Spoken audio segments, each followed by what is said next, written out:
日本茨城县水户市市长高桥镇甲议长大金良一22号率团来台南参访，由市长黄伟哲亲自接待，并且伫市民团的见证，双方签署促进友好交流协定书，正式定格为友谊区，未来将合作推动历史、文化、体育等领域的交流，场面相当热烈。台南甲水户因为恢复将军庙来结缘，所以市长黄伟哲嘛表明，为了纪念彼此的友谊，未来伫安南区一条新设立的道路将号名水户街。纪念两个城市的友谊，昨天我已经正式签署公文，将飞虎将军庙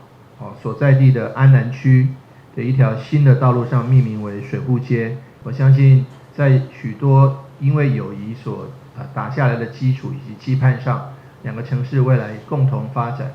会有更好的预期。两市伫地价为姊妹市之间，拄好是日本的好夫妻之日，所以日本方面嘛希望两市的关系就亲像夫妻同款，久久长长。而整个交流过程不止建立双方友谊新的里程碑，也为台南城市外交的历史留下重要记录。台南新闻阮子采访报道。